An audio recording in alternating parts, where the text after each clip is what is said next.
Drop it.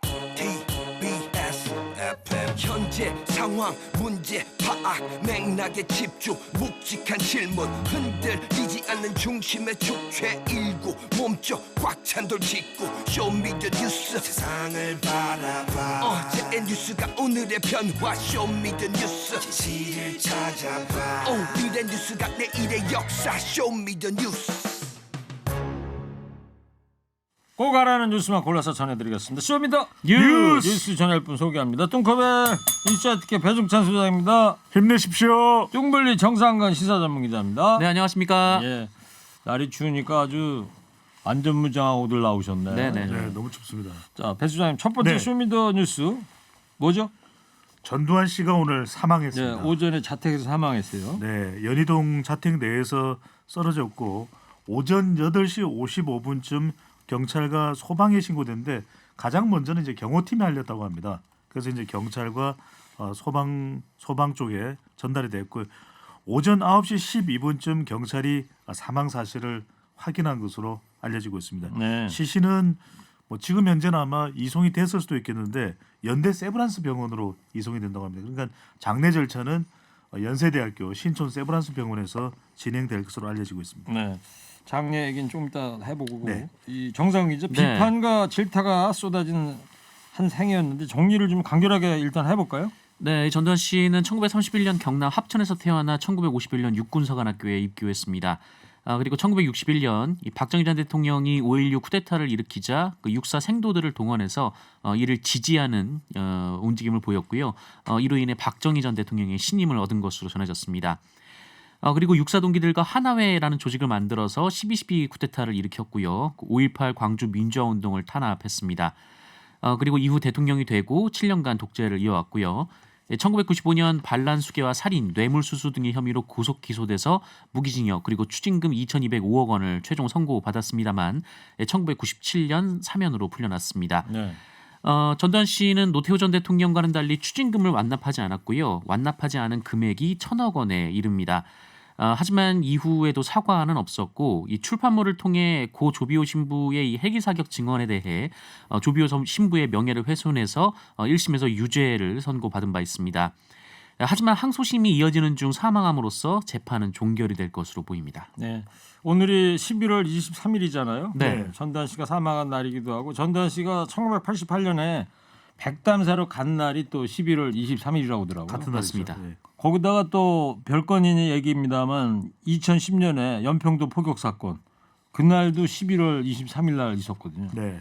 자, 그래서 전두환 씨가 어때요? 지금 장례 절차라든가 국민묘지를 일단 가게 되나요? 어떻게 됩니까? 못 가는 겁니다. 법적으로 불가능한 거죠? 법적으로 불가능합니다.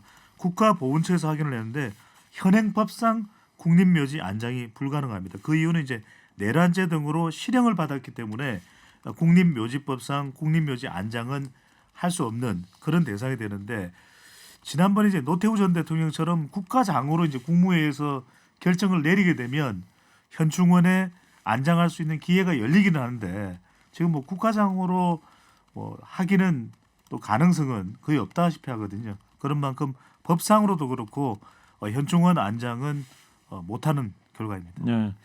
청와대에서 조화를 보낼지도 이게 궁금한데요.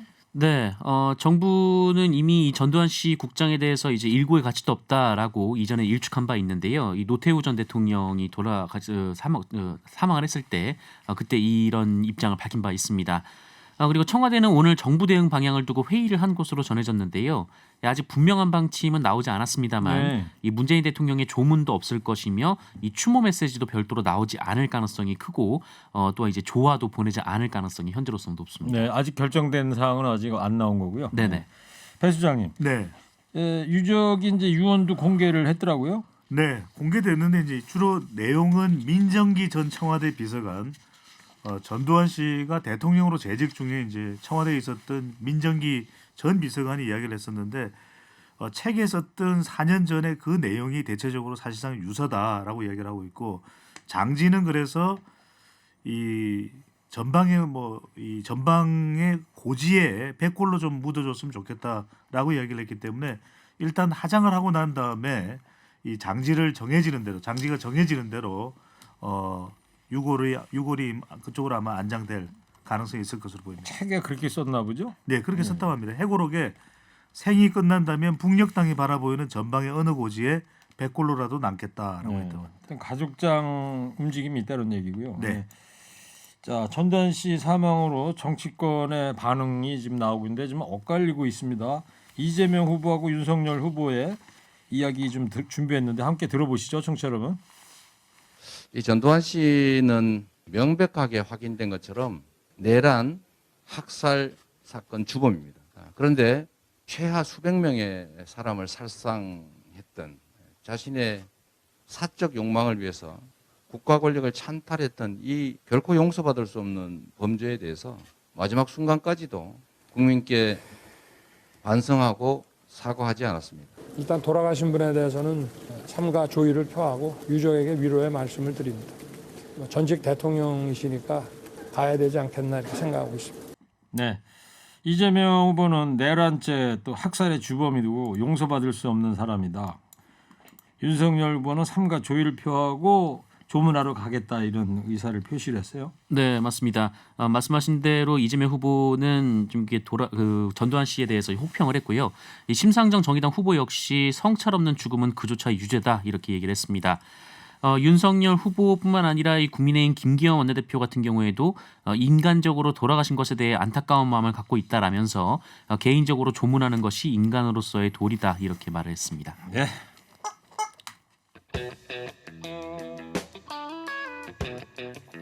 두 번째 쇼미더뉴스 주제가 뭐죠? 네, 김종인 합류 불발입니다. 근데 결정이 됐습니까 지금? 김종인 위원장은 좀 이렇게 오늘 좀 분명하게 입장을 얘기를 한 것 같습니다만 아직 뭐 다 끝났다 이렇게 보는 사람들은 없는 것 같습니다. 결론은 아직 안 난 것이다. 네, 일단 이 김종인 전 국민의힘 비상대책위원장이 오늘 기자들과 만나서 뭐라고 얘기를 했냐면 더 이상 정치 문제에 대해 이야기하고 싶지 않다라고 했고요. 내 일상으로 회귀한다 이렇게 얘기를 했습니다. 그러면서 이 정치 뭐 선대위 합류 이런 질문들이 쭉 나오니까 그런 것에 대해 신경을 써야 할 하등의 의무도 없고 또 이유도 없다 이렇게 얘기를 했고요. 또 윤석열 후보와 전화 통화를 할 것이냐 이렇게 묻는 질문에 대해서도 더 이상 이야기할 필요가 없다고 생각한다 이렇게 선을 그었습니다. 네. 근데 찾아오는 거는 말리지 않겠다 또 이렇게 네네. 떼놨어요. 그렇습니다. 뭔가 여지는 남겨놨다는 것 같은데. 네, 뭐 선대위에 합류한다 안 한다 여기에 대해서도 이제 분명하게 딱 선을 긋진 않았거든요. 예. 뭐 지금은 뭐 얘기할 이유가 없다 뭐 이렇게 좀 애둘러서 입장을 예. 밝혔습니다. 윤석열 후보도 관련해서 발언을 한 게 있는데 함께 들어보시겠습니다. 그래서 우리 김 박사님께서 뭐 며칠 생각을 하시겠다고 하니까 저도 기다리고 있는 중입니다. 네. 가정적인 질문을 하지 마시고 구체적인 걸 해주세요. 그래서 뭐 거기에 대해서 저보고 논평을 하라고? 네. 배 수장님 어떻게 네. 들으셨어요? 심기가 상당히 불편한 걸 감추지 못하는 표정이 역력했고요. 이제 김종인 전 비대위원장이 하루 이틀 시간을 달라고 했는데 왜 그런 것 같으냐. 네. 그걸 내가 어떻게 알겠느냐. 그럼 김종인 전 비대위원장이 하루 이틀 생각이 필요하시니까 그런 거 아니겠느냐. 그다음에 혹시 하루 이틀 지나서 연락이 안 오면 연락을 하실 거냐. 아니 가정을 해서 묻지 말라. 이렇게 이야기를 했거든요. 네. 그래서 잘 모르겠다. 왜 하루 이틀이 필요하고 일상으로 돌아간다고 이야기를 했는데 그럼 합류를 안 한다는 이야기입니까? 그러니까 아니 그것도 내가 잘 모른다. 왜 가정에서 자꾸 물어보느냐. 그러니까 이게 어떤 의미냐면 내용을 일단은 모른다라고 하는 이야기가 이 듣는 주변 사람들한테 잘 이해가 되지 않거든요. 왜냐하면 김종인 전 비대위원장이 요구하는 거는 분명하고 뚜렷해요. 정권, 원톱, 교통정리. 총괄 선대위원장 자리. 김병준 전 대표나 김한길 전 대표를 교통정리해달라는 것이거든요. 그리고 장제원 의원에 대해서도 못마땅한 거죠. 비서실장 후보로 네. 지금 거론되고 있잖아요. 그러니까 이걸 모를 리가 없는 거죠. 이걸 모른다는 게 이상한 거죠. 오히려. 그래서 이제 김종인 전 비대위원장은 그게 되지 않는다면은 가서 뭐 역할을 할 것도 없고 뭐 상임선대위원장 난 몰라요. 뭐 어떻게 하는 총괄 거지. 선대위원장. 아니 상임선대위원장의 역할이라는 것도 그런 거 나한테 물어보지 말아요. 난 몰라요. 그러니까 성대모사한 거예요? 김종인 전 비대위원장이 특유의 이 화법은 뭐냐면 굳이 만나러 오거나 전화 오는 건 안 맞겠다예요. 그거는 뭐냐면 본인은 이미 무엇을 원하는지 제시를 한 거죠. 그런데 그걸 파악을 못하고 있다라는 것은 사실 말이 안 될 거예요. 그러니까 네. 윤석열 후보도 모를 리는 없을 것 같아요. 근데 굉장히 난감한 게 김병준 전 대표를 만나서도 도와주십시오. 김한길 전 대표를 만나서도 도와주십시오. 권성동은 중마고거든요. 권성동 의원은. 그 장제원 의원하고도 상당히 가까워요. 그러다 보니까 이걸 어떻게 해야 되나 이게 상당히 지금 난감한 상황에 빠져 있는 것 같아요. 네. 김정인 전 비대위원장이 이제 심기가 불편한 것 같다 이런 말씀을 해주셨는데 아주 불편하죠. 어떻게 파악을 할 수 있습니까? 말투에서 읽을 수 있나요? 아니 그리고 대부분의 질문에 대해서 어제 오늘 답변을 안 하잖아요. 김정인 전 비대위원장은 답변을 안 한다는 거는 이미 나 할 얘기는 다 했다. 답이 가 있다. 그 답에 대한 답을 달라. 네. 이것이죠. 자 어때요, 정상근 기자? 자 김종인 위원장 합류가 완전 불발일 것 같습니까? 앞으로 또 가능성이 있다고 봐요. 두 분 어떻게 봐요? 먼저 정상근 기자. 네, 뭐 말씀드렸듯이 뭐 거의 대부분의 사람들이 불발됐다 이렇게 보지는 않을 것 같습니다. 왜냐하면은 이 김종인 위원장이 선대위에 합류하지 않을 경우 그 외부에서 계속해서 발언을 할 것이기 때문에 이 국민의힘 입장에서는 이제 상당히 리스크가 크다 뭐 이런 지적들이 나오고 있고 외부에서 발언한다는 게 예를 들면 어떻게 한다는 것 같죠? 윤석열 후보 측에 대해서 이제 비판을 쏟아내겠죠. 페이북이나 이런 걸 통해서 네, 뭐 기자들과 만난다는 맞는. 네, 이 김종인 위원장 곁에는 항상 기자들이 있기 때문에 분명히 이제 발언들이 나올 겁니다. 그리고 김종인 위원장도 늘 이제 정치에 영향력을 좀 미치려고 해왔기 때문에 이 대선이라는 큰 판에서 좀 가만히 있지만 않을 것이다. 뭐 이런 분석도 있고요. 그래서 나중에 지금 이제 윤석열 후보 지지율이 좀 높다 보니까 윤석열 후보가 좀 주도권을 갖고 이 캠프 구성을 하고 있는 상황인데 나중에 좀 윤석열 후보 지지율이 좀 떨어지고 이준석 대표 등이 이제 상고 출혈을 하면 좀 마지못해 구원투수로 나올 것이다. 뭐 이런 분석들이 나오고 있는 당장은 상황입니다. 아니더라도. 네네. 자 정상근 기자 저렇게 전망했고 배종찬 소장은 어떻게 전망하세요? 저는 12월 둘째 주 전으로 봅니다. 12월 둘째 주에는 왜냐하면 연말 연초가 중요하거든요. 지지율은요. 대선에서. 그런데 그 기선제압을 위해서는 MZ세대와 여성과 중도층, M여중이 필요한데 그것을 사실 해낼 수 있는 경륜이 있는 사람이 김종인 전 비대위원장 많은 사람이 없어요. 지금 김종인 전 비대위원장이 합류하지 않더라도 지금의 대선 국면을 전개하려면 두 사람이 필요하거든요. 홍준표, 안철수. 근데 홍준표, 안철수 두 인물은 더 영입하기가 힘들잖아요. 그렇다면은 적어도 지금의 위기 대응, 또 중도층 견인, 또 MZ 세대로부터의 안정감 이걸 도모하기 위해서는 지지율이 여차하는 순간 위기 국면이거든요. 그럼 그럼 시점을 12월 중순으로 좀 12월 전망한다. 둘째 주 정도로 봅니다. 적어놔야지 여기다가. 1967 청취자께서 배 수장님 감기 걸렸어요? 코맹맹이 소리로 들려요? 약간 오늘 추워가지고요. 예. 네, 오늘 잠깐 좀 산소를 갔다 왔는데 네? 너무 추워가지고 산소. 아 그래요? 네네. 오 그러셨구나. 네. 예. 새벽에 갔다 오셨어요 아침에? 그러니까요. 너무 알겠습니다. 춥더라고요. 건강 조심하시고. 네. 그리고 말이죠. 국민의힘 쪽에서 지금 배우자 포럼이라는 거를 출범시킨다 그러는데 네. 뭐예요? 배우자 포럼이? 배우자가 그러니까 이제 배우자들 모임이라는 것 그렇죠. 같은데. 그렇죠. 포럼이니까 몇 가지 이유가 있습니다. 첫 번째로는 이제 당 중진 의원들을 중심으로 해서 이 배우자들도 역할이 필요하다고 해서 이제 결집이 되겠죠. 일단은 당내 결집이 되겠죠. 대선을 앞두고요. 그렇죠. 또 이제 여성들이 주로 모임으로서 배우자는 뭐 남자일 수도 있고 여자일 수도 있습니다. 근데 대체로 이제 여성들이 모이면서 여성과 관련된 정책, 일종의 여심 호소 전략도 가능할 수가 있는 것이고 또 하나가 뭐냐면 바로 배우자 누굽니까? 윤석열 후보의 배우자인 김건희 씨의 후광 조직, 배우 조직이 될 수 있는 거죠. 지금 보면은 전면에 나타나지 않고 있는데 그만큼 배우자 리스크가 있는 것이거든요. 지금도 김건희 씨는 언제쯤 등장할 것인가? 12월 둘째 주입니다. 그것도 12월 둘째 주. 그냥 12월 둘째 주로 다 몰아서 가려고요. 네. 그때는 안 나올 수는 없는 것이 그래도 그 정도쯤엔 나와야 이 이른바 배우자 대선 행보의 조력자로서의 역할도 가능해지거든요. 네. 그런데 그럴 때 지금 뭐 김건희 배우자 관련해서는 어머니인 장모, 윤석열 후보의 장모 관련된 의혹도 있거든요. 그러니까 단독으로 나오면 상당히 부담스러워요. 이럴 때 배우자 포럼이 일종의 뒷배로서 후견 또 지원 세력으로서의 역할을 해줄 수 있기 때문에 네. 본격적인 토대 다지기 차원에서 배우자 포럼이 출발한다고 봐야 되겠죠. 그래요. 내년 3월 9일 대선이 오늘로 D-106일이에요. 네. 그러니까요. 얼마 안 남았어요. 다음 주 월요일이면은 D-100이고 꼭 일주일 뒤인 다음 주 화요일 되면은 이제 두 자릿수로 돼요. D-99일. 그렇습니다. 점점 시간이 다가온다는 거를 체감할 수 있을 것 같은데. 정상근 기자, 민주당 이재명 후보는 매일 사과와 반성을 언급하고 있습니다. 네, 이재명 후보가 이제 선거대책위원회 이제 전권을 갖고 회의를 주재를 했는데요. 어제 그 첫 회의에서 이런 얘기를 했습니다.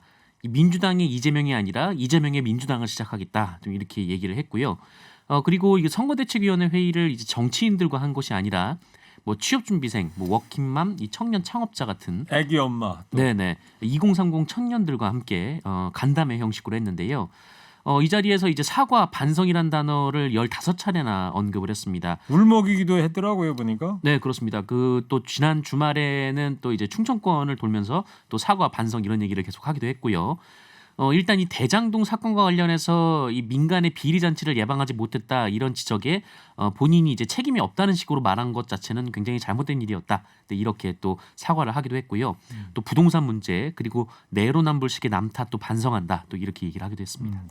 그리고 배 수장님 말이에요. 네. 민주당과 이제 열린 민주당 합당 얘기가 나오는데 네.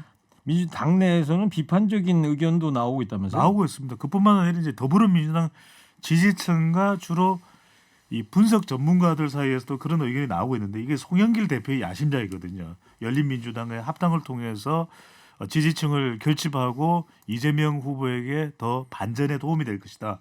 물론 이제 몇 가지 이유가 있으면 첫 번째 이제 진보층을 결집하는 데는 더 도움이 되겠죠. 왜냐하면 열린민주당이 한 5% 내외의 지지율을 보이고 있으니까 5% 내외의 추세를 말씀드리는 겁니다. 그런데 이제 이러다가 열린민주당이 강한 진보성이 있기 때문에 그러다 보니까 중도층이 이탈되면은 5% 가져오려다가 7%, 10% 잃는 것 아니냐 이런 이제 걱정과 우려가 나오는 것이고 또 하나는 열린민주당의 이 최강욱 대표를 비롯해서 강한 성격이 조국 수호 성격이 강하거든요. 예. 조국 전 장관에 대한 수호를 일컬어서 조국 수호라 그러죠. 그러다 보니까 MZ 세대 여성 이번 대선에서 중요한 유권 자청이거든요. 이들이 또 이탈되는 거 아니냐.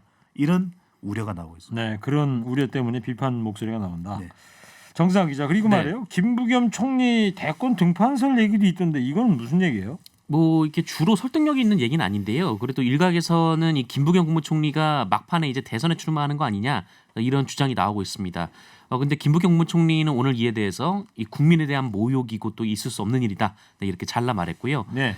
그리고 뿐만 아니라 이제 일부 장관들이 내년 지방선거 출마 때문에 사퇴하고 이것 때문에 개각이 단행되는 거 아니냐 좀 이런 얘기도 있는데 이것 관련해서도 상식적으로 정권이 6개월 남았는데 무슨 개각이냐라면서 있을 수 없는 일이다 이렇게 선을 그었습니다. 알겠습니다.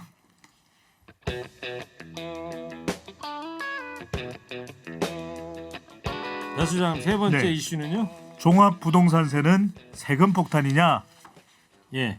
지금 주택용 종부세 고지서가 오늘부터 각 가정에 해당 가정에 도착한다고 그러던데요. 어제부터요. 어제부터입니까? 네, 어제부터 이제 전자고지나 이메일로는 보내졌고 우편으로 가는 경우에는 이제 조금 더 날짜가 걸릴 수 있는데 그래서 이것이 뭐 종부세 폭탄이냐 이런 이야기가 나오는데 사실 전체 가구 주택 소유자 중에서 전 국민의 2%입니다. 98%는 종부세랑 해당 사항이 없는데 네. 지난해와 비교하면 상당히 많이 늘어났죠. 이번에 개인은 한 89만 명이 되고 이게 왜냐면 종합부동산세가 법인에도 부과가 되거든요. 법인에도 부과가 되기 때문에 한 90만 명 가까이가 되는데 이제 지난해에 비하면 상당히 늘어났고 특히 이제 주목하게 되는 것이 1주택자입니다. 1세대, 한 세대 1주택자가 한 14만 명 포함했는데 이것도 지난해에 비하면 좀 늘어난 숫자인데 이들의 이제 세 부담의 액수가 좀 늘어난 거죠. 왜냐하면 부동산 가격이 그만큼 올라갔다라고 볼 수 있는데 그러다 보니까 일각에서는 이게 종부세 폭탄 아니냐. 근데 숫자로만 보면 정부의 설명이 틀린 건 아니에요. 2% 뭐 정확하게는 1.89% 정도 된다고 하는데 숫자는 적은데 종부세와 관련된 이야기는 지금 대선 후보의 공약으로 나올 정도로 아주 큰 이슈가 되어 있는 상태인 거죠. 뭐 2%가 채 안 되는 거라 대부분 네, 거의 대부분 국민들하고는 상관이 없잖아요. 그죠? 상관이 없죠. 네, 맞습니다. 거의 대부분의 국민들과 상관이 없고요. 그리고 이 고지세액이 한 5조 7천억 원으로 작년에 비해서 한 3배 정도 늘었거든요. 그런데 이 중에 이 다주택자가 2조 7천억 원, 그리고 법인이 2조 3천억 원 이렇게 부담이 됩니다. 그래서 이 전체 고지세액의 한 89%가량이 거의 이제 법인 혹은 다주택자이기 때문에 집 한 채 있는데 종부세 폭탄을 맞게 됐다. 뭐 이런 주장은 좀 설득력이 없는 그런 상황입니다. 네. 1주택자 같은 경우 지금 정상 기자 얘기했는데 뭐 큰 문제가 있을 만한 수준은 아니라는 거잖아요. 그러니까 차지하는 숫자 자체가 아주 크지는 않고 1세대 1주택자가 이 종부세 전체 납부 대상과 고지세액 세금이죠. 차지하는 비중이 13.9% 또 금액으로만 놓고 보면 3.5%이기 때문에 그다지 크지는 않다고 이렇게 볼 수가 있겠는데 이제 고지세액 자체는 지난해 이 1세대 1주택자에게 부과됐던 것이 1,200억 원인데 올해는 2천억 원이니까 조금 부담이 될 거예요. 근데 그 부담이 부동산 가격이 또 상승한 만큼이거든요. 그렇기 때문에 그 비율로 따져본다면 그게 그렇게 심각할 정도냐라는 분석도 나오는 거죠. 네. 사실 뭐 두 분도 그렇잖아요. 이 시사평론 해야 되니까 공부를 하는 거지. 네네. 시사평론 아니면 이거 공부할 필요도 없잖아요. 상관이 없는데. 예? 그렇죠. 뭐낼 일이 없는 세금이죠 앞으로도. 그렇죠. 근데 다만 이 조세 전가가 이뤄질 수 있다는 주장도 있어요. 네, 이게 무슨 의미냐면, 그러니까 이 다주택자들에게 이제 종부세가 나오기 때문에 그 종부세 부담을 세입자들에게 넘기는 거 아니냐. 그러니까 한마디로 이제 전월세 가격을 올리는 거 아니냐. 좀 이런 주장입니다. 다만 이 갱신 계약을 할 때 임대료의 이제 5%까지만 올리도록 한 전월세 상한제가 있기 때문에 네. 한꺼번에 이제 큰 폭으로 올리기는 어렵고요. 또 전월세 값을 크게 올린다고 해도 이게 주변 시세와 차이가 있기 때문에 좀 쉽지 않을 것이다. 뭐 이런 분석이 있습니다. 예. 그럼에도 불구하고 이제 전월세 값은 올라갈 수도 있기 때문에 정부가 좀 면밀한 대책을 세워야 한다. 뭐 이런 지적도 한편에서는 있습니다. 알겠습니다. 자 여기까지 하고 두 분의 한 줄 평지 들어봐야죠. 네. 세 번째 이슈로 이제 종부세 말씀을 드렸는데 종부세 폭탄 날벼락이라고 여론을 호도하는 사람들한테 지금부터 통렬한 한마디 좀 부탁할게요. 정상 기자 헤드폰을 좀 써주고 계십시오. 네네. 효과음을 들으셔야 되니까 박자를 잘 맞추셔가지고 자 정상근 기자부터 하겠습니다. 3, 2, 1. 종부세 내고 싶다. 이게 무슨 소리야? 아이고.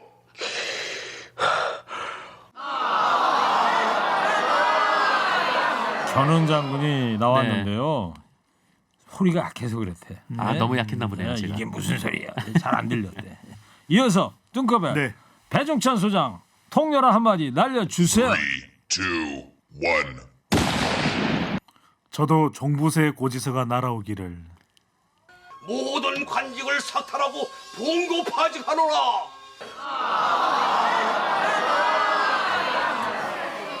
따라해서 그랬대잖아요. 네, 따라쟁이잖아요, 제가. 자, 잘 들었습니다. 쇼미더뉴스 지금까지 배종찬 소장 정상근 기자였습니다. 두 분 감사합니다. 쇼미더 뉴스.